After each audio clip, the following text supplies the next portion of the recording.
I joined the group back in 2015, and I left last year. It hasn't been a year yet. In June will be a year since I've left. A year since you left. And you said you joined in 2015. Yes.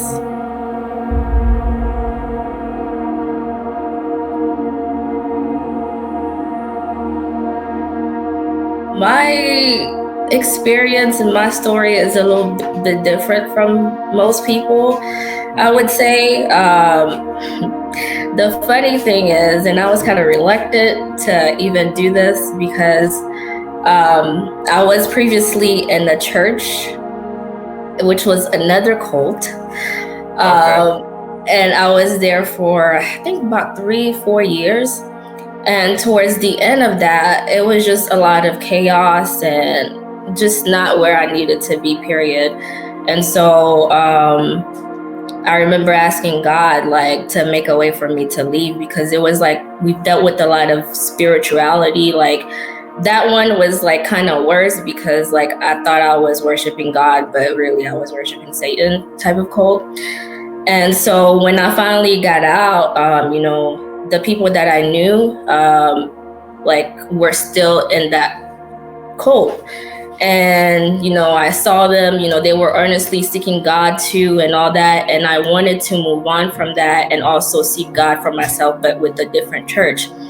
And one day I was at the mall, and this was back in Florida, in Tampa. And I was at the mall there, and two people just like came up to me and was like, hey, they didn't necessarily say, have you heard about God the Mother? But it was something about the female spirituality. Like, they basically asked me the question in a way that caught my attention. I was like, no, I've never heard of that. And at that time I was seeking for a new church. So I was like, why not? They invited me to Bible study. So I was like, why not? And I went to Bible study, and that's basically how it started. Okay. Do you mind telling what the name of the other cult is, or is that something you would? Celestial Church of Christ. Celestial Church of Christ. I haven't even heard of that one. So yeah, they're small. They were based from derived from Africa. So this one is different. Oh, weird. Interesting. Yeah, I've never heard of that. But so you were out of that specific group for not very long before you got into the Church of God, right? Correct. So I guess what kind of happened at that initial Bible study? Do you remember kind of what you went over and kind of what were your feelings about it at that point, and why did you decide? Obviously, you decided to become a member. So what was it about that initial meeting or the following meetings that made you want to stay in that group? Yeah, mainly because I was looking for a new church home. But I remember the day that the first day that we went, it was actually me and my boyfriend at the time. We both went, and it was a Sabbath day. I didn't know they were having I didn't know anything about the Sabbath or anything like that. So when we pulled up at the parking lot, it was like a lot of people, and we dressed casual. But then we saw like people were dressed up in suits and all that stuff. And we're like, I thought she said Bible study. Like, what is this? Are we at the wrong? I mean, it just caught me off guard. So then so we went in, and we got to go through the third service. So the third service, it was kind of, I saw some similarities with like the first church that I was in, because like they also separated men and women. So when I saw that, the men were separated and the females were also separated, I was like, okay. And they also covered their heads. And I was like, okay, that's something that I was used to. But then when they started singing new songs, and then they started saying mother, and I was like, mother who? And so I just sat through the whole service, and after service, that was the first thing I asked. I was like, so you guys are singing about mother. Who is this mother? Is this Virgin Mary? And they're like, no, we're about to study about her. And the first study that we did was the secret forgiveness of sin and Christ Ahnsahnghong. And that blew my mind. And then, I stayed there for like maybe 3 hours. We were just like literally studying. Yep. We studied about the Sabbath.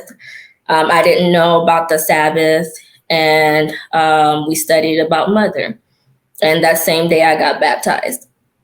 Okay. So you found their doctrines compelling? Yes, very. Okay.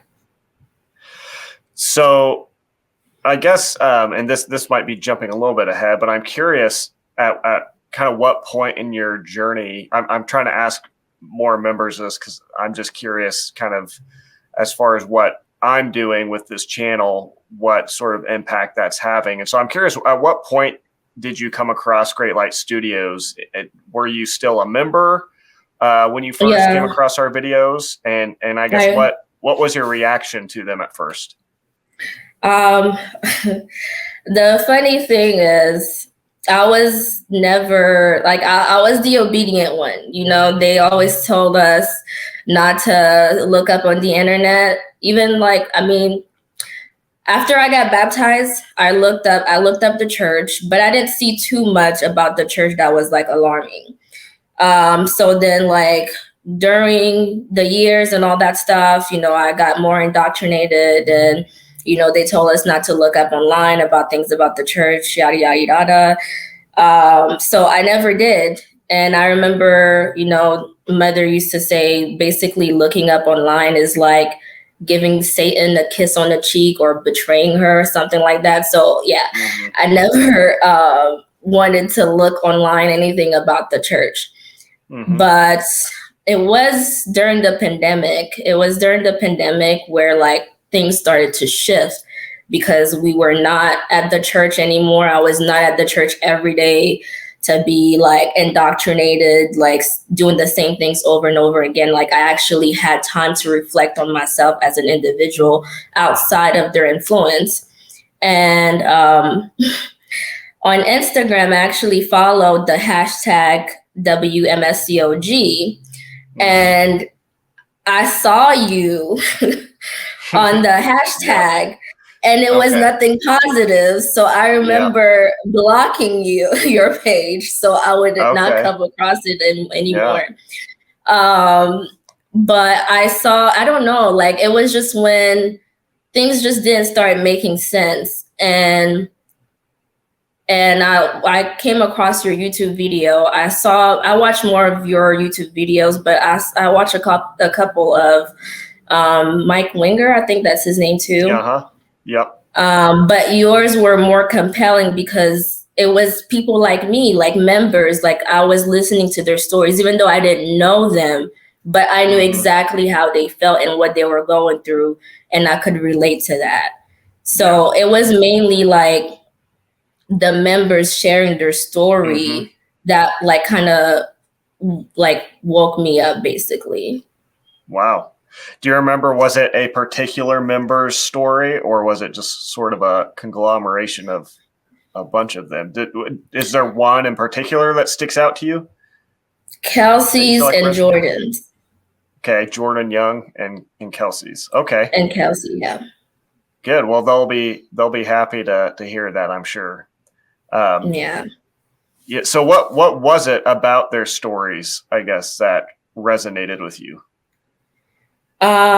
With Kelsey, it's just her, the whole thing about being burned out and her constantly giving, and with Jordan, he was in a higher position. He was a deacon, I'm sorry.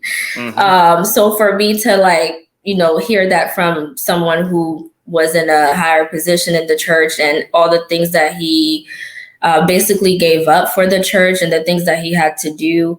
And that's kind of that's where I was heading, basically, because I was in a house church. I wasn't in the big buildings. I was just in a house church. So I was being groomed to become a group leader.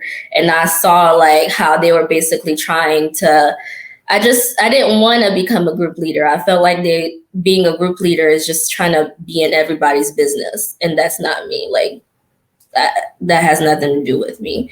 So I can relate with like the stories that both of them shared and how like it reflect with what I was going through at the time. Okay. So what were, I guess, then some of those experiences? Can you share some of the experiences that you had in the church, some of the things that you saw that bothered you? Yes. Oh man, it's so many of them. Yeah, I bet. Well, the first one is like I said, I was in a house church and we were small, and I was the first member of that church since it got established. So they wanted me to become a group leader. So I would study, preach, practice, go preaching. I was a faithful tither.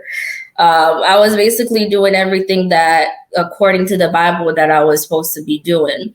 But since we didn't have a group leader, and I was basically the perfect candidate to be like a female group leader, and I would see what my church leader would do, and I'm like, I don't want to do that. So I would purposely not want to finish my sermon books so that I would not hear, oh, you're a group leader now. Now you have to like keep tabs on what everybody's doing, what's going on in their lives, like just their personal business, because she was also doing that to me. And I didn't like that. So that's one. And the second one was just like how the leaders just always fighting. And for me, I know because the arranged marriages, like I saw a different perspective on like arranged marriages. I feel like if they met like on the street somewhere, they would never marry each other because they're not compatible. But they would be like, yeah, it was just the constant not in agreement with each other because they're two different people. And I didn't want that to be my life. Like it was hard for me to even date. And I didn't want that to be me at all. So that's one or two. Just being robotic. Like how they're so robotic about everything. Like it was just not me. Yeah. Did you notice that while you were still a member, the robotic kind of nature, or was it afterwards that you noticed that? Yeah, even while I was a member, I remember like I would bring people to study, and before, if they agree to come and I know they're actually coming, I would tell them, hey, don't be weirded out, if they start saying God bless you, blah, blah, blah. I didn't know it was love bombing then, but I know now it's love bombing. But I would tell them ahead of time, hey, don't be weirded out if they say God bless you for everything, or like they're just up in your face, just smiling at you, saying God bless you. They're just really nice and all that stuff. Like I would just tell them ahead of time so that they would not be weirded out. But I hated that. I'm like, why can't you guys just be normal? Just say hi, or like someone say hi to them, they can't say hi back. Oh, God bless you. Yeah. It just takes out the real meaning behind the word God bless you, because you say it so much. It's like you just say it, not because you mean it, but just because that's what you say, know? And I hated that. That's, I see that. For one thing, I saw that when I went into one of the churches years ago here in Wichita, and, we couldn't get through the building. They were showing us through the building, and we probably heard God bless you 50 times. But even today, on the YouTube channel, what's ironic is members will come onto the comments and they'll say things like, they'll basically write out in the comments this whole curse of like, you guys are blinded by Satan. You're on your way to hell. you guys are liars and deceivers, and the judgment of God is coming upon you. And then they'll end it by saying, God bless you at the end, as if like that means anything. And so it just shows how, like, exactly what you're saying, robotic and forced it is. They're not saying that because they mean anything by it, or because it means anything to them. They've just been programmed to say that. Yeah. Did you, did you see those sort of behaviors in other members, and were you able to recognize, I guess, that was just fake and empty, or did you kind of feel like maybe, did you kind of start to participate in that as well? And do you feel like you noticed yourself becoming robotic? Yeah, I was one of them. Yeah, because since I was the first member, I was there for like since the beginning, you know. So basically, I would mimic what they would do unknowingly, and sometimes like when I'll catch myself doing it, I'm like, okay, like just try to act normal, you know. But then I became robotic at the same time, because when you're so indoctrinated, you become that. It's not even you anymore, you know? It's like my personality versus the things that they've instilled in my head, or like constantly fighting with each other, you know? Like I want my personality to come out, but at the same time, I'm so like indoctrinated that I don't even know who I am, if that makes sense. Yeah, so it's like, yeah, I just go with it. Yeah. You do develop sort of this alternate identity in the cult. You have this whole separate person that you become, and you kind of learn to suppress that person who you really are. And so how did that work itself out, I guess, in your life? I didn't have any friends anymore. My family, it just made us even more distant. Like I'm a shy person. I'm a very shy person and awkward at times. So the awkwardness was like times 10, at least for me. But then the shyness, not so much, because like I had the courage to just go in front of random people and start preaching to them. But then because, you know, when I became so invested in this, like my whole life revolved around this church. So, you know, my friends, I would try to preach to them so much to the point where like they don't even want to talk to me anymore, because they know what I'm about to say. And even when I'll try to like just have or pretend to just want to talk to them, there's nothing for me to talk to them about, because like in my eyes, I'm like, I need to save you. I need to save you.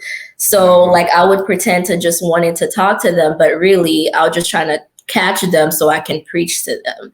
So yeah, I had no friends.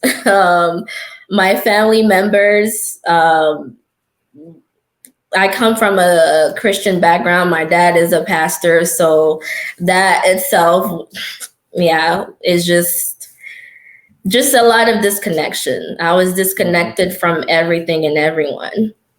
It was just me against them. Did you have any discussions with your dad? Did he ever kind of try to have discussions about the Bible and differing opinions about how to interpret different verses? No, not really. Towards the end, I know I tried, because I wanted him to actually come to a study, but then like I thank God it never happened.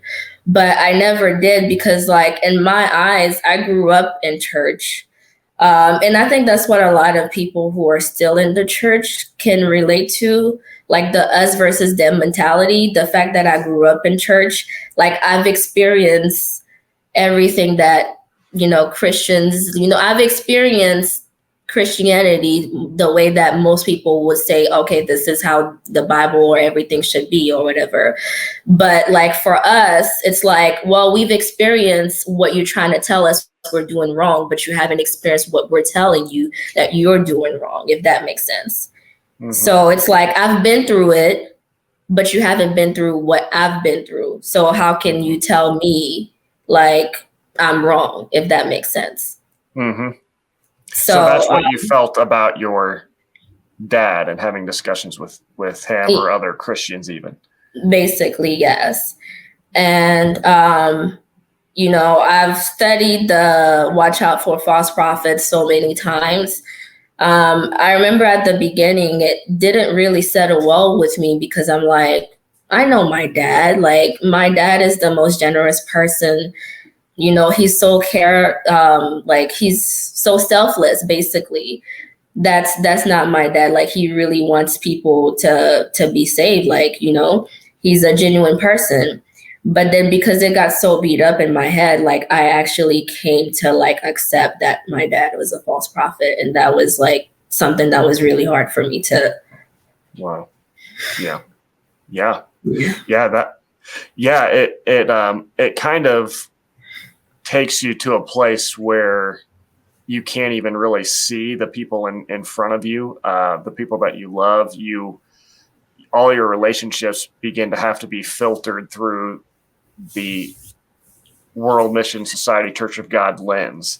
And so kind of like you're saying, you can't see the person anymore. You just see a project, or you see either somebody who the church teaches you to demonize and to say this person is evil and they have some underlying, satanic influence or something that's going on where they're just bad and dangerous, or this person just needs you to fix them by showing them the gospel and getting them to join the church and whatnot. Yeah. So, it just kind of disconnects you, I feel like, from being able to have real, legitimate relationships, which is, hard and probably something that I hope that now that you're out, you're getting some of those relationships restored. Yeah, little by little. And that's another reason why I wanted to do this, because I'm sorry. No, it's okay. It's just this has damaged a lot of my relationships, and I haven't even had the courage to tell my parents. I know they know, but I haven't sat down with them and tell them this is what happened. This is what I went through, and I'm no longer part of this anymore. So you're saying that they're not fully aware that you even necessarily what you were involved in? No. Okay. No. Yeah. Well, that would be, no, you're okay. That will be big news for them to learn, but also a lot of relief to know that you you found your way out of it. Yeah. And it's crazy because I never thought this would be me. I was so I really felt like that church was the truth, quote unquote, the truth, as they say. I remember one day we were having some type of event, and it was on a Saturday, but it was in between service. So I went, but I had to go back. And I remember on my way back, my brother was like, so what is it with you? Like, why can't you just stay? Like, if you miss one Sabbath, are you gonna die? And I said, yes, I'm going to die. That's how I firmly believe. I'm going to die spiritually if I miss a Sabbath. So yes. And I remember in the back of my head, I was like, the day that you don't see me, you should be worried. You should actually be worried if you see me not keeping a Sabbath. So I never even thought I would be here telling you my story and telling not being involved in that church anymore. I never thought this would be me. I remember also my church leader telling me stories about pastors leaving the truth and all of that. And that used to be so shocking to me. I'm like, how can they leave the truth, And I would pray to Mother, and I would be like, Mother, please, don't ever let me leave the truth. Please help me remember like why you saved me in the first place if I ever think about leaving the truth. Like I really believe this. I really believe this group had the truth. Like this is the way that everyone in the world needs to follow, you know? Yeah. I think that's good for people to hear, because I think a lot of members, another thing that, you know, you former members who are speaking out, one response that the current members will come into the comments and say, I've seen this often, is that, you know, well, you weren't ever really a true member or something like that. Like you didn't ever really believe or something to that extent. I've heard that thrown around sometimes. But I think what you're saying, and I think what people should be able to hear from what your story is that you really believe this. And really probably did. in many ways, you did not want to be where you're at today. You know, you didn't want it here. Yeah, not in a million. Like if you would tell me 2 years down the line, like I would not be in this group anymore, like I would like, you lying. Yeah, because I'm like one that was ready. Yeah. Like I believe so much. Like if I had to die for the truth, I would die for the truth, you know? Yeah. And I suppose actually you emailed me some photos that I'll probably have pulled up on the screen of you preaching. I know there's a couple of you preaching. I think it looked like in Walmart's and at somebody's door. And so, you know, unless you just took the time to go out and stage photos, yeah, you are a real member. You believe this. You didn't want to leave, and yet here you are. But I just think right now about the people who are, you know, probably in similar shoes as you were not too long ago. Current members that for whatever reason are right now watching this video or listening to this podcast, wherever they're at, and listening to this story, probably feeling all sorts of emotions right now of fear and confusion and all sorts of stuff. What would you say right now to a member who you can think that is, you know, feeling and thinking the same things that you were not too long ago, listening to these sort of stories? What would you say to them, I guess, to encourage them first to just keep listening and hear you out? But what would you say to them? I would say, listen to your heart, like just leave. But I can understand why some of them are hesitant because for me, and that's probably what some of them are feeling too, there was like different stages of that went on that led to me leaving. So the first one, I had, you know, my doubts and things that were not making sense, and they knew about them and all of that. And so my spirit was gone. Like I would be keeping Sabbath and third days. I was just basically doing it out of routine. But then as soon as service was over, like I'm out. Like my spirit was no longer there. And the reason that I was still there because, you know, there's that study that says apart from me, you can't do nothing. So a lot of members, they were probably thinking, well, if I'm not in the World Mission Society Church of God anymore, then like, where do I go? Where else like could I go? And that was the thing that kept me there for the most when I was just checked out already, because I'm like, well, where am I gonna go? I need to find another church. But then it was the Sabbath, because I strongly believed in the Sabbath, and I'm like, where am I gonna find another church that I'm gonna keep the Sabbath? You know, there's no other churches that really keeps the Sabbath. So what?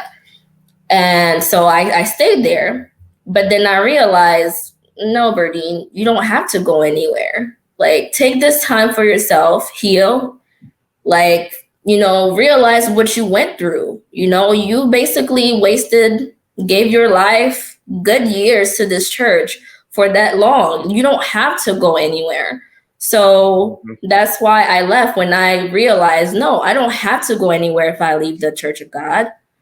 So I left, and I'm still not going anywhere. So it's okay. So this is what I would say to members that are still pondering, like, should I leave or should I not? Should I stay? You don't have to go to another church. Look at me. Like, I'm fine. Like, I am living my best life after leaving the World Mission Society Church of God. You know, like, people would think, oh, if they leave, something bad is going to happen to them. That's actually the same thing that my church leader told me. You know, they came to my house and said, well, I know things are going to be hard for you because you decided to leave. And I was like, okay, thank you. But here I am. You know, I have great opportunities ahead of me. Like, don't waste your life on this group. That's what I would say. Like, listen to your heart. If you feel like the things that you're experiencing are not right, leave, because you don't have to seek another church for you to feel like you're doing something right with your life. I don't see lightning striking you. I don't see a plague of frogs in the background. I don't see a plague of locusts or darkness. No. I see somebody who looks like, you know, you've come out of something hard, but you look happy, and I would assume you are more free inside and outside than you've been in a long time. Very much so. And I'm so glad you brought that up, because that is probably the number one question I get asked from, I think, members who are on the verge of leaving is, where do I go? If we leave this church, then what? And there's sort of this assumption behind that question that even within the, you know, the Christian thought and belief, that there has to be like there's one church out there, one organization who has to have it all right, and I got to find that one church. And I think that's just a false assumption that I don't think is true. I think you're going to find elements of truth in a lot of different groups, but I guarantee you're never going to find one group who's got a monopoly on all the truth, who has it all figured out. And I think just look at Christianity itself. Look at all the thousands of, you know, denominations and different ways of interpreting the Bible and differences of doctrines, and realize that, nobody has this all figured out. And I think that's okay. I think if God wanted us to be 100% clear, he would have made it a little bit more easy for us to come all to the same conclusions about things. But I think you're absolutely right. It is totally fine and good to do what you're doing, and to say, you know what, for a little bit, I'm just going to step back. I'm not going to go anywhere. And you know what? If you do that, again, lightning's not going to strike you. You're going to be okay. And, you know, if God is the loving Father who the Bible talks about that he is, then why would the burden be on you or on me to figure out how to find him, right? Isn't he supposed to be the shepherd who comes and seeks us and finds us? So it's not your job to make sure you figure out the right place to be and the right place to go, and you get all the things right, or else, you know, you're going to get blasted into hell. I don't think that's the God that we see in the Bible. The God of the Bible, what Jesus explains to us is that he's like a shepherd who, I think, seeks after those who are lost. And I don't think it's our job to have to figure that out. And so I think you're in a great place. And, I've heard of members who put their Bibles away for years because they can't even look at their Bible without it triggering all these emotions and these thoughts that the WMSCOG instilled in them. And so anyways, I'm really glad you shared that, because I know so many people have that question that they're just wrestling with. So. And that's a good point. It shouldn't be a burden to me if I'm earnestly seeking God, for me to just go out there and put myself trying to find God when God knows that I'm seeking him, and that was one of the things towards the end too, because, You know, you get that, you hear that all the time. Like, you know, this church is the truth. Like we should be we're so blessed because we're the only church in the world who has the truth. And in my head, you know, towards the end, it just didn't resonate with me anymore, because I'm like, there's always two sides to every story. You know, you say that we're the truth, but you guys withhold information from your members. So how are you the truth, but then you purposely withhold information from your members because you don't want it to come to the light, but yet you just want people to just accept and hear your side of the story. What about their side? You know, and it just didn't sit well with me. I'm like, there's always two sides of every story. You know, it's not just about you guys, because I'm sure the same way that, you know, people that are in the World Mission Society Church of God thinks like, oh, they have the truth. Trust me, the same feelings and emotions that you feel inside, another group will feel the same thing towards what they believe. Absolutely. If they think that it is the truth. So exactly. That is such a good point. Such a good point. That, you know, for those of you, and I mean, and that's the case for any group. That's something that's hit me so hard, because we all, you know, as religious people, we all get into these states of mind and emotions where we think, you know, we sort of self-comfort. We comfort ourselves with this thought, this reminder of I'm in the truth. Mm-hmm. I've got it right. I'm the blessed one. I'm the one who's favored by God, and all these other poor people just don't have it right like I do. Mm-hmm. And really, when you step back and look at that, you see how much arrogance and how much like self-centeredness there is in that, to think that of all the billions of people in the world, I'm the one who got into, you know, the in group somehow, and everybody else is outside on their way to hell. Mm-hmm. But yeah, that's the way you just worded that everybody in those different groups, whether you're a Mormon, a Jehovah's Witness, even an evangelical Christian, you know, wherever you're at, everybody is comforting themselves with that same sort of thought of I'm in the truth. I've got the truth, and those people over there are lost, and I need to save them. And everybody's thinking that about each other.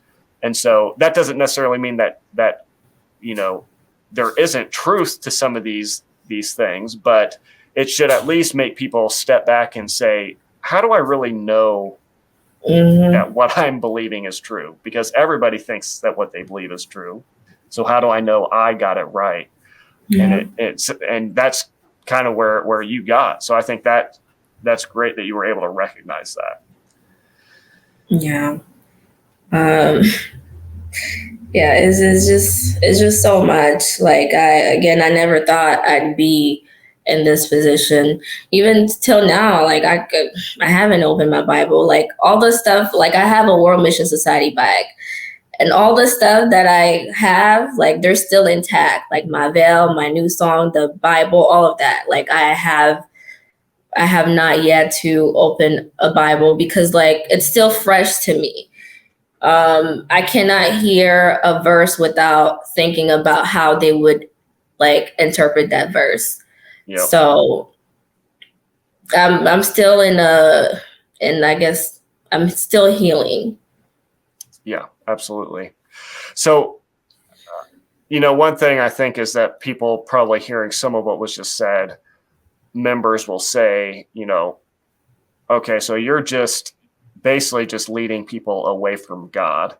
And I think just, you know, that's not even what I see you doing. I don't see you running away from God right now. You know, you're not just going into this godless place, but you're going into a place of more, I think, honesty and intellectual integrity, and just even being able to be in a place to say, you know, you're looking for the truth, you know, and if God wants you to find truth, then it really is on him.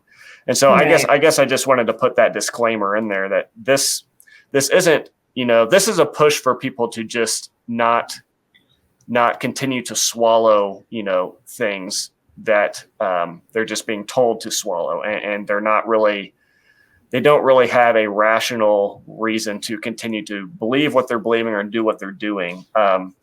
I think if the Bible is true and if God is who he says he is, then, and if the truth is the truth, then it should be able to hold up to scrutiny, to examination, and to, hard questions. That part. Yeah. So you're out of the group. You're still wrestling with some things. What's been like the hardest part so far of being out? And I guess what are some of the things that you feel like you have gained some healing in? That I've gained healing in? Yeah. Honestly, I wouldn't say just me being able to talk about it and accept that I was in a cult. Because I remember preaching to certain people sometimes, like especially people that are close to me, and they would tell me, this sounds like a cult. And I would tell them, no, like that's what a lot of people say, but it's really not a cult. What is a cult? And for me to come to term that, yeah, Berdine, you was in a cult. That's like a lot for me, and I'm okay. So I'm accepting that, and I'm moving forward from that. So that's one. And the second thing is just accepting that I can't get the years that I've lost back.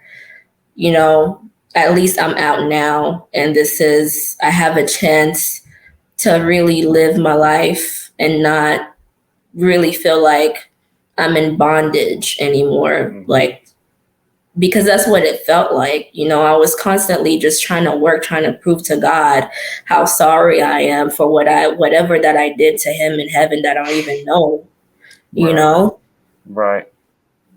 And, that makes me bitter at times, that still makes me bitter.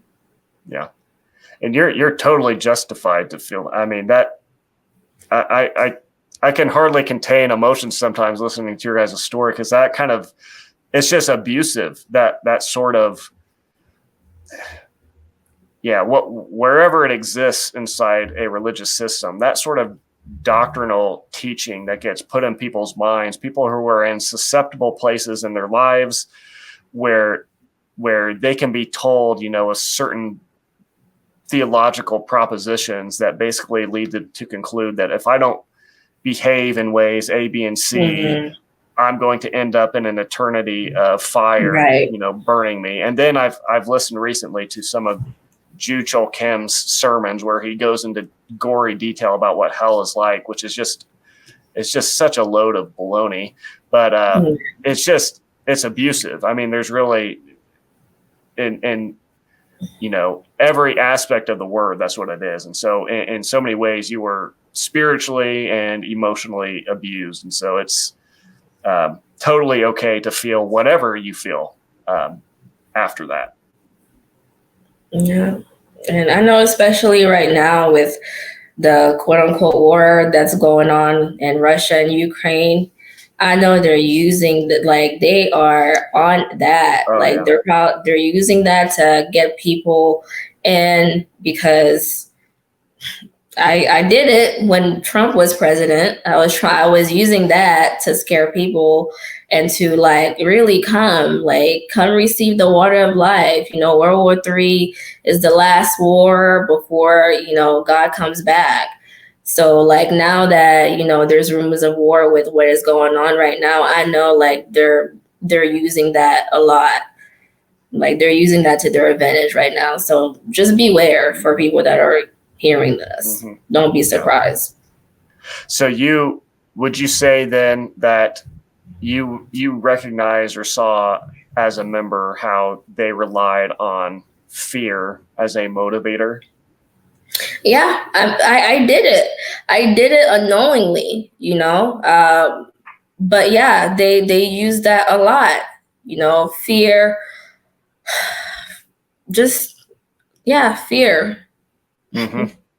Yeah, it's a very useful tool to manipulate people and to get them to do what you want.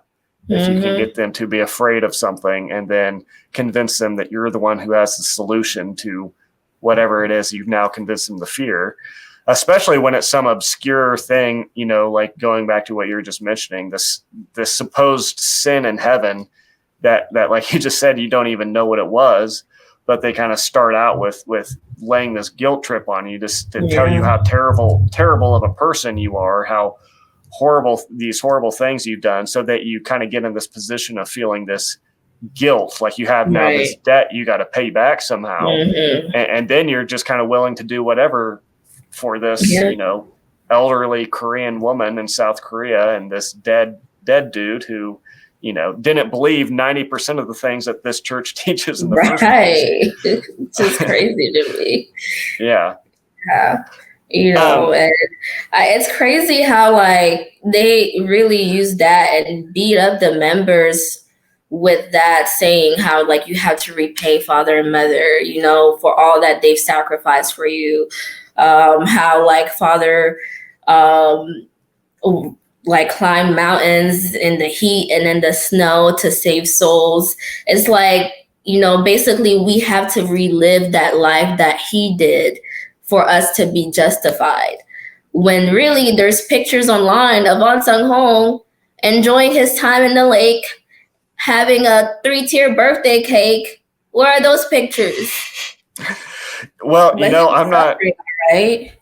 Yeah. And I'm not like a expert or a psychologist or relational therapist or anything, but I would, what you're describing there seems like really similar to, descriptions I've heard of like just abusive style relationships, even if it's between like an abusive husband and wife, and just the sort of the dynamics that will go on there where, the husband will lay on these guilt trips of, I do all these things. I work hard to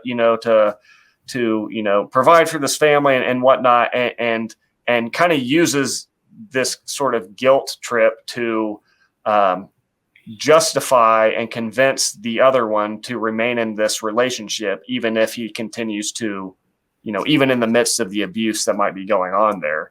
And so, that really what I feel like what the Church of God is doing with that is no different. It's just sort of another, more large scale version of something like that, where guilt and, all that guilt is kind of just used as and fear manipulative tool. To convince the other person to continue to, do what they want them to do. It's messed up. It's pretty messed up. It really is. And I just also want to use this to also apologize to my family, to my friends. I thought I was doing what was right, I really wanted to save them. So I want to apologize for creating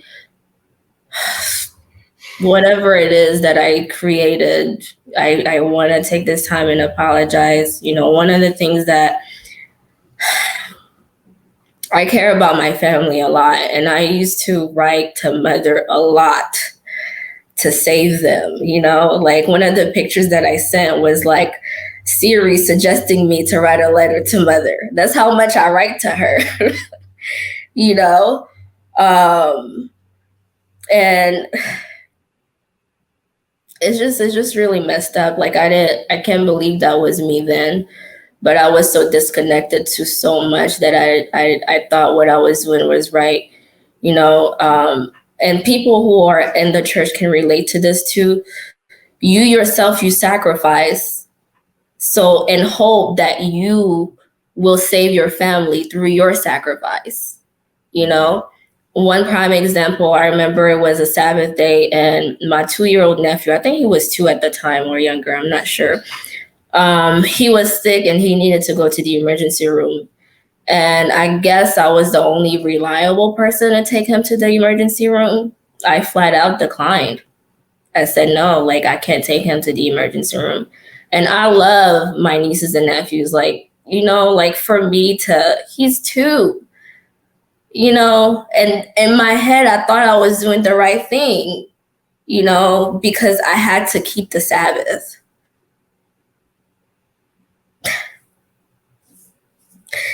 Like I feel so bad about it till this day. I feel it's like one of the many scenarios of like things that I probably have done to my family unknowingly because of this cult.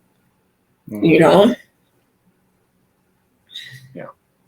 Well, there's no, I think there's very few members who are in this group, very few people who I would say are bad people in any way, and that's certainly not you. At no point were you or are you bad for doing what you did. This group kind of jumps on the opportunity of people's goodness. It almost seems like they people's good intentions and their good desire to be a good person, or to be reconciled with God, or to help their family to avoid hell, and they use all that and kind of all that desire inside a person, and they kind of manipulate it into the direction they want it to go to serve the purpose of the church. And so that and most of them, they don't do it. Thought was right. Most of them, they don't do it like knowingly. They do it unknowingly. Not. And I also, like, this is not to bash, this group at all. This is me practicing my freedom of speech and sharing my story. Like, people can do whatever you want, because at the end of the day, it's still your life. Just choose wisely. But the people themselves, like, they are like one of the nicest, best people that I would say I'll meet. But outside of the group, you don't have a connection. So they're not doing that intentionally. They think that they're doing that to save you, but really they're damaging you. That's what they're doing. Yeah. Even as an example, those who are going out and preaching, and going out, and many people will be annoyed by when they're approached by these people, and they're not, though, doing so, out of any other place, but for, I think, in most cases, a genuine concern for the people they're preaching to. Yeah. And also, in many cases, a genuine concern, unfortunately, for their own souls, fearing that if they aren't preaching enough and doing what they're supposed to be doing, then, they aren't secure themselves. And so, really, it's just this unfortunate scenario that is underlining all of it. At fault is not the individual members, even the ones right now listening to this video and having all sorts of horrible things to say about both you and me. I don't fault them even. I know that they are just products of the brainwashing and the programming and the manipulation that they've been subjected to. But they, I think 99% of them are good people with good intentions. Right. And the thing is, like, whenever they teach you about heavenly family and all that, they also teach you, like, if someone was talking bad about your parents, would you just sit there and allow them to talk about bad about your parents? No, you would take up for them. So this is where like the members that you see on the comments that are like just like being defensive, that's what they're doing, because in their mind they think they're protecting Heavenly Mother, Yeah. And another thing is, when I started watching your videos before I decided to leave, the verses that you guys use, and this is what makes it so complicated, because it's not that we don't know those verses that you guys use to like tell us, hey, you guys are wrong.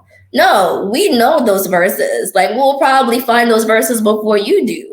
But it's just the way that they interpret it and the way that it sticks to those members. Like, we hear what you're saying, but we know how it's interpreted to us.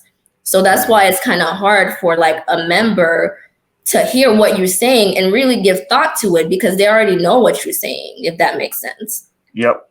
Absolutely. Yeah. Yeah. And that's why I feel like I would say probably the vast majority of people who are like really significantly impacted by the videos, it's a lot less about me, and it's a lot less even probably the moments where it's just me talking about the Bible, and more like your story where you're hearing the personal stories of other people who have walked in your shoes, who have been where you've been. And because that's a whole other level of just that testimony or that witness being just a whole other level of compelling and meaningful to you. Yeah, that totally makes sense.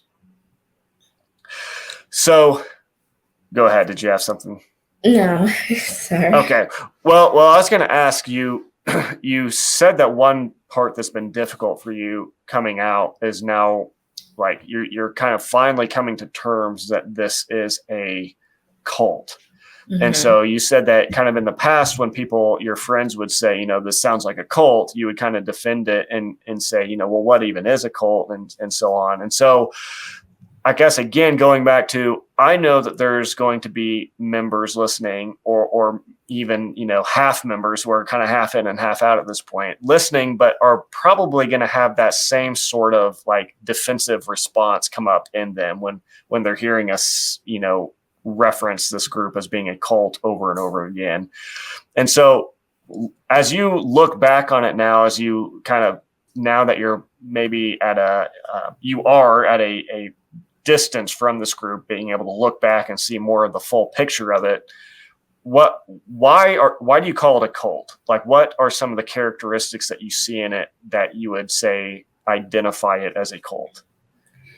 You don't think for yourself. You think you do, but you're not thinking for yourself. You know, everything that you do, you basically need approval when you're a grown person. You know, like you constantly have to like report to someone. Like they're basically controlling you without you feeling like you're being controlled. So like, think about that though. Like, what freedom? You don't have the freedom to think and do, like, not, I wouldn't say as you please, because they will probably think like, oh, if you do as you please, you're thinking about the flesh, blah, blah, blah, blah. No, just like simple, like just the smallest thing, you know? Like, you have to report everything, every detail you have to report to the person that is above you. Why? Am I at work? Is church work now? So you don't have you may think you have the freedom, but you really don't have the freedom. And the sooner when you distance yourself from the group, then that's when you start realizing that. So you definitely saw aspects of mind control in this. Yeah, basically. Yeah. So do you, I guess, did you feel like, in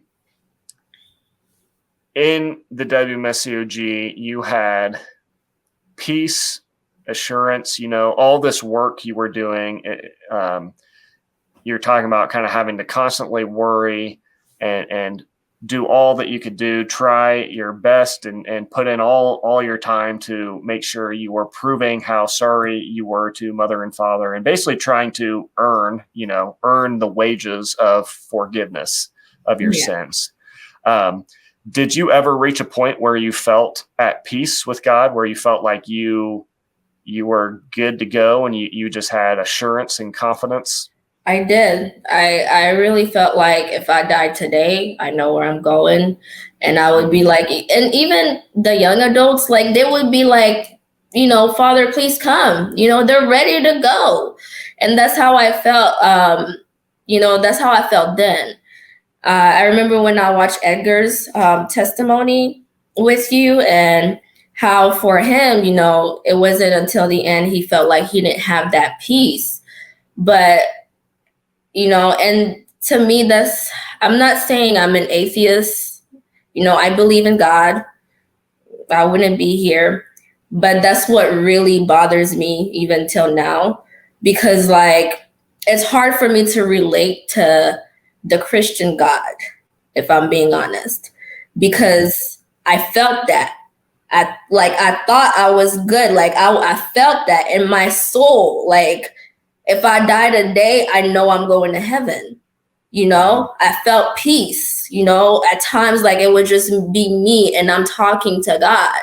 Like, I'm talking to Father and Mother, and just be having those conversations with them, just praying to myself, praying to them, like trying to build up my faith. Like, yeah, I felt that, and it's still fresh. And that's how I can, like, I don't know if you can feel the emotions that I'm feeling because it's still fresh. I remember how I felt. So that's why it's hard for me now to like relate with the Christian God, because like for them, they believe Jesus, and there's no other way other than Jesus. But that's how I felt in the World Mission Society Church of God, if that makes sense. So how can you discern exactly if both are kind of having these same sort of experiences? Right. How can you discern that one has got it right and the other has got it wrong? Yep.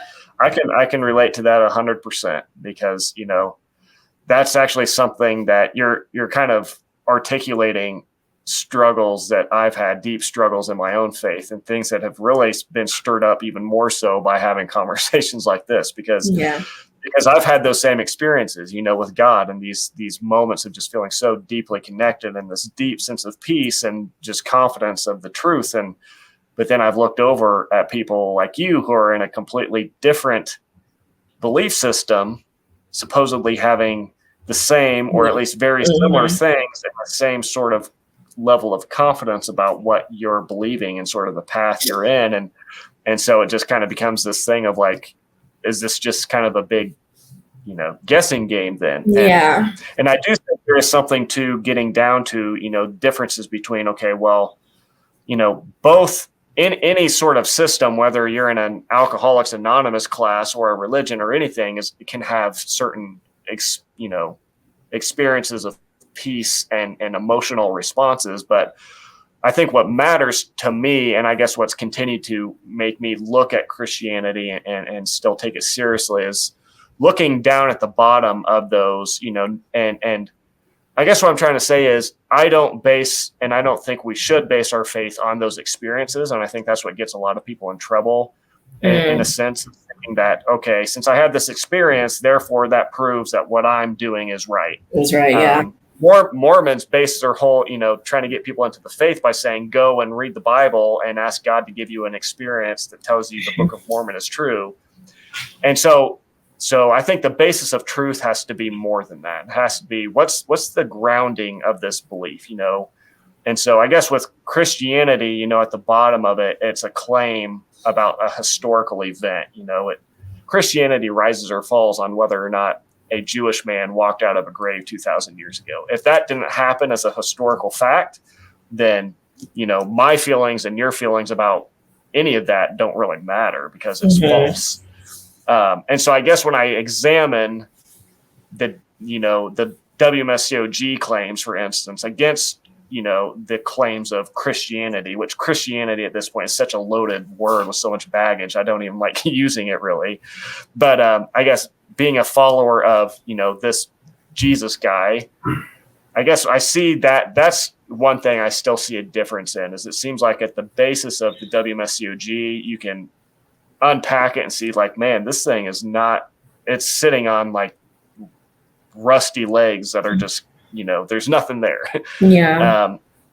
And so I don't know, people would say there's nothing there with Christianity as well. And that's not a discussion we're having, but I definitely interesting thoughts that you're sharing there, stuff that I can relate to. And I'm in a deep process of wrestling with all those things myself. So, man,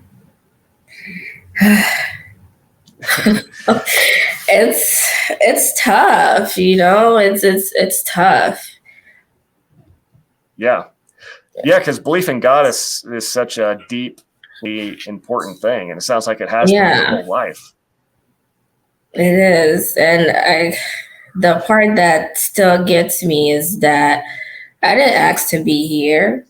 If I had a choice, just like, they claim that we all have a choice, I would choose not to be here. Leave me where I was before you decided to create me, because now it still feels like I have to prove something when I know deep down in my soul, I'm a great person, my heart is pure. I don't have, I wish everybody to be great, for everyone to be great. So now I didn't ask to be here, one, but now that I am here because of a sin that Adam and Eve committed, supposedly, now I have to suffer.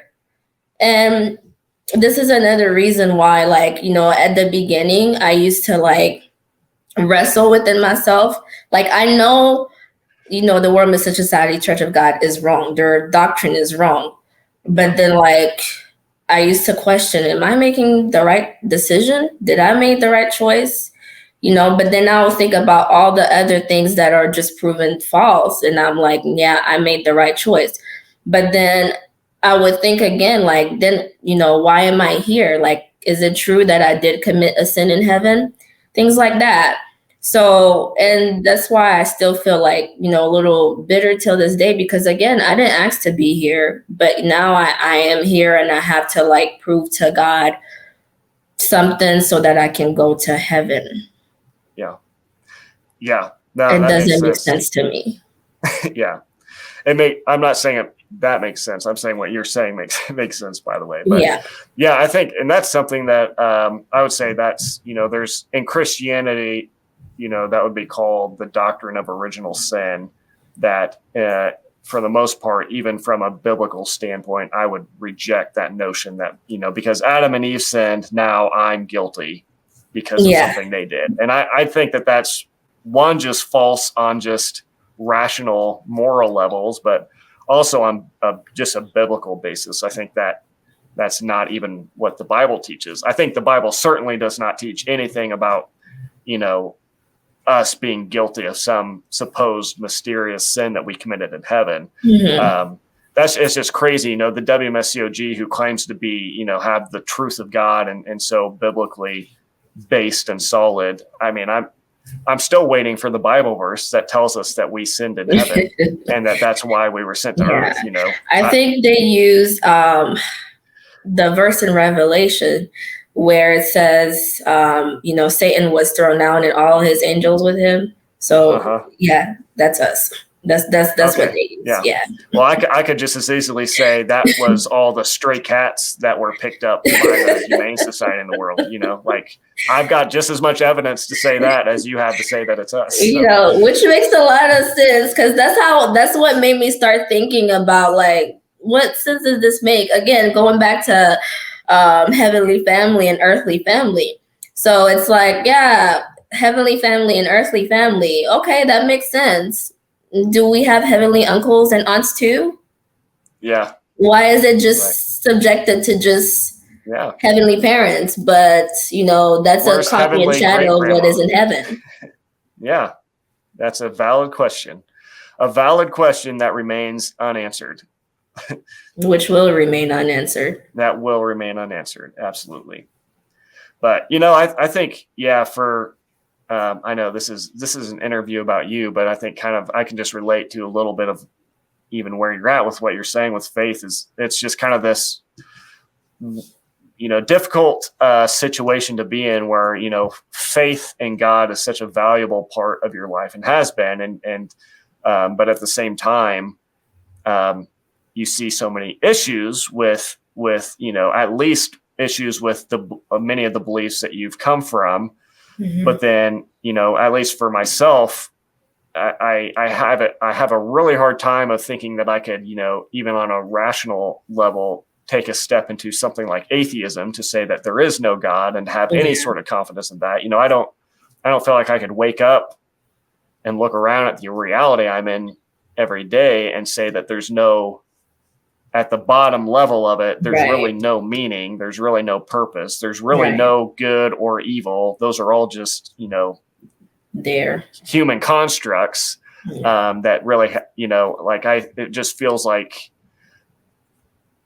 there's almost a self-evidence that there is good and real evil. There is real meaning and all that in life. And I have a hard time grounding that in anything but a creator that lives outside of our space-time reality. And so I can't say I don't believe in God because I'm here. I had to be created. But besides that, there's like a big question mark. Yep. And I think that's an okay place to be, I think.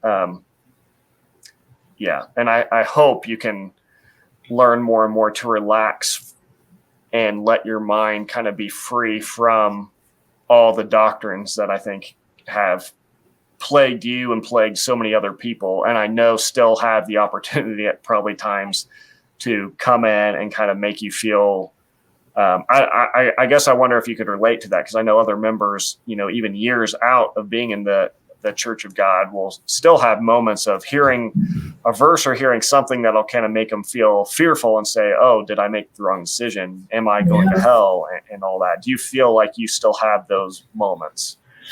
Right now, no. I'm still coming to terms with a lot of things. Like I know for a fact that group is not the truth. So what I'm focusing on right now is just taking life day by day, Again, I know like within me, I mean, I have my flaws, but I'm not an evil person. So I don't know. I guess we'll just cross that bridge whenever we get to it. But right now, I'm not there. Yeah. I kind of find myself resting in the kind of idea and the concept that, again, I think if anybody has something to say about God, I still think it's Jesus. And when I think about Jesus and how he talked about God being a God who's merciful and, even on the wicked and the unjust and people who don't love him back, and he still loves them back. And this idea that God is a father, a loving father who gives freely. I guess I find comfort in that if I believe that,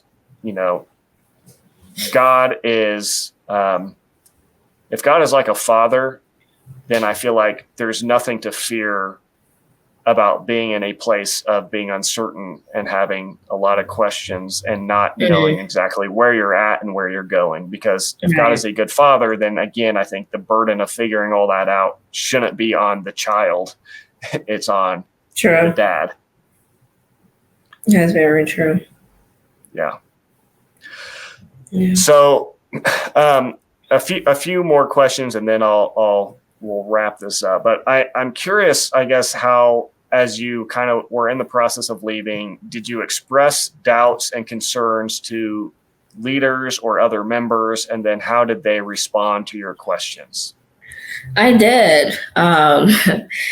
Like the pictures that I sent you with me in the veil, when we knew basically we couldn't keep service anymore at the church. I mean, face to face anymore. And we had to keep them private service, basically. I was still that,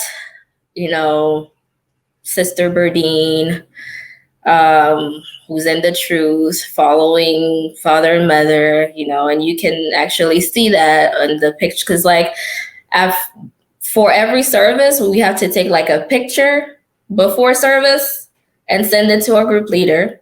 And after the service, we have to take another picture and send it to our group leader as proof that we kept service, right? And, I had, my smile on and everything, but as towards the end, you could see, like, I went back and I had those pictures and I was like, wow, you could see that I was over this. Because, like, my smile was gone. I was just there, I'm sorry, what was the question again? No, well, I'm just wondering, like, you're in that process as you kind of expressed questions. Oh, yes. How did they respond? So I did, because they saw like a change in my behavior. So at first I didn't want to tell them, what was going on with me. I just wanted to figure it out myself. And whenever I told them, I have questions, it was mainly about Ahnsahnghong year of baptism, because, it shows that he wasn't baptized in 1948. So if he wasn't baptized in 1948, then who have I been praying to this whole time? And so, the excuse again was, yeah, he wrote it in his Bible, but the records were burned in the fire. And yeah, so it was all those excuses, but then like it was one thing after another. And so they started studying with me again. And I'm like, you studying with me the same subjects that I know is not answering the doubts and the questions that I have. Like, you just can't, like, I've been a member from the beginning, so I know the process of when they feel like someone is quote unquote falling away. So they were basically doing that to me. And I know they were doing that to me. So it wasn't working. And they were just like, yeah, you can just tell us, ask us, blah, blah, blah, blah. And I did, but at the same time, I feel like there was no point, because I know what you're going to do. Like, I've been there, and it got to the point, I remember the sister, the leader, she kind of expressed, it wasn't like really frustration, but like I felt it was frustration in a way, because it's been like months and I still wasn't back to the sister Berdine that they knew. It was just like, I'm just here. And she was like, I just want my sister Berdine back. It's been so many months. Like, what's wrong with you? Like, so yeah, I did express that to them, but I know, like, they even discourage you. Like, let's say, because whenever they're doing a study with you, they just flip from page to page to trying to connect the point, right? They discourage you when you're studying with them, or when you're listening to a sermon, for you to keep reading the Bible. So now I see why, because they don't want you to see the full context of what it is. It's like, okay, if they say we're just going to read verse 4, then read verse 4 and stop. If your eyes keeps wandering around and they see that, then that's a problem. So you said they discouraged you from reading the whole context. So would they like explicitly tell you, hey, don't just read this verse, don't look at any other verses around it? Or what did that look like? No, they wouldn't tell you like in your face that, no, just keep reading it. But then like it was just like slick little comments, or like slick little like side notes, like as if that was like a bad thing. Yeah. Just to try to get you to stay on, the verses I mean, because, you could use their methodology of studying the Bible and prove that, God is you could prove that God is actually a giant chicken that lives in heaven, and the only way to get saved is if you believe in his feathers or something insane like that. I mean, you could use the Bible if you pick and choose verses and then just kind of string them together like they do. I mean, you could come up with anything. And so, it's a delusion to think, as members have been convinced of, that this group has some sort of profound, deep knowledge and understanding of the Bible, because they just don't. They don't. But at the same time, you can, like, if you, at the same time, you can see how, but it's not, I've come to the conclusion that they're just a church of analogies. That's really what they are. They have a lot of analogies that make sense. So then you're like, oh yeah, but yep. I was there, like when studying about the seven thunders, and you're like, whoa, like, oh, I was there. Yeah. They're good at what they do, just like a magician is good at what he does. And again, manipulating the situation to convince you of a reality that is not actually there. Right. And so they're very good at it. And so it's, yeah. So in saying that they're not biblical, it's not to, demean anybody who has believed that, it's convincing, and they're it on the surface level, especially for those who don't really have any really deep background of the Bible or understanding of the biblical context and the language it was written in, and anything surrounding that, and you're just coming into it fresh, as many members, that's kind of when they're first coming into it, they're pretty new to the Bible. And so, it makes sense why it would be convincing to as many people as it is. But yeah, it's not, if you really dig into it and you really step back and examine it, you're gonna see that there's a reason that they, try to keep you from reading the verses preceding or following the ones that they give you, because they don't want you to see what the Bible actually teaches. Yeah. Which it's very contradicting in a way, because they don't want that, but at the same time they still do encourage you to study the Bible. But studying the Bible is Father's the Green Book and the 50 subjects, Right. So, Berdine, what are kind of your next steps? What direction are you going now? What kind of looking ahead? What's in store for you? I'm finding myself. I'm getting, finding who I am really outside of the church back, living life, not feeling guilty about anything, about the job that I have, about having to give everything that I have to the church. No, I'm focusing on me building a future for myself, outside of the church. That's great. I'm very glad to hear that. Are there any final things you'd want to say? Any last words you'd want to say? Either to if you're young, yes, I kind of have a few. If you're young, especially if you're going to college, beware, because they're everywhere, but they're looking for young adults, who don't really have responsibilities. So if you're in college, they'll be preaching in your campus. So don't take this lightly. Just know, before you make a decision or before you decide to go with this group, know what you're willing to give up, because your life is just gonna go down the drain. And your 20s are basically the best years of your life. For me, I joined the church when I was 22, 23. So and that is just all gone. I can't get that back. And they basically will discourage you from pursuing what makes you happy. If you want to go to school for something that you're truly passionate about, they don't even encourage you really to go to school for something that you're passionate about, because Father is coming. So think about that.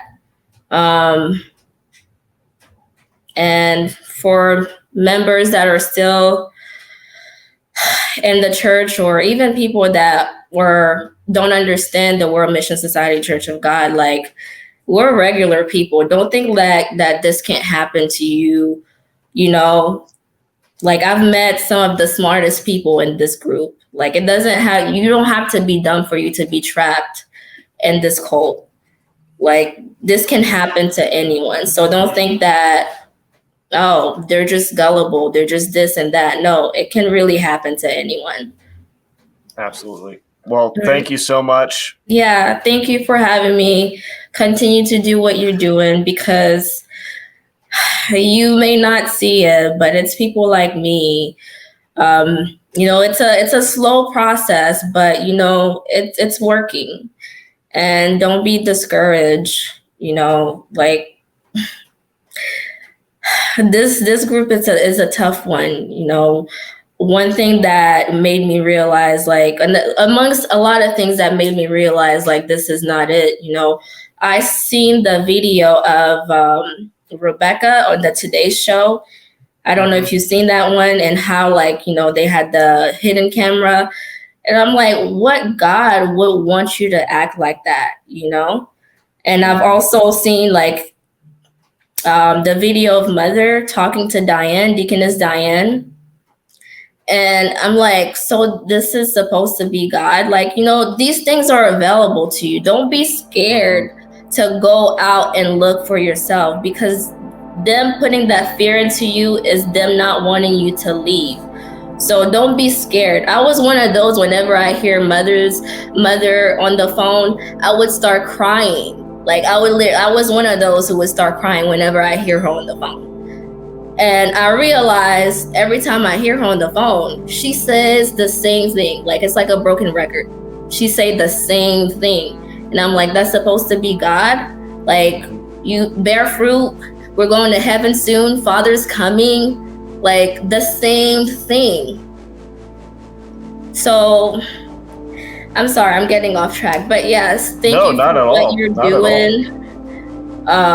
You know, it's people like you that make us, that just realize that, just think outside of the box, really.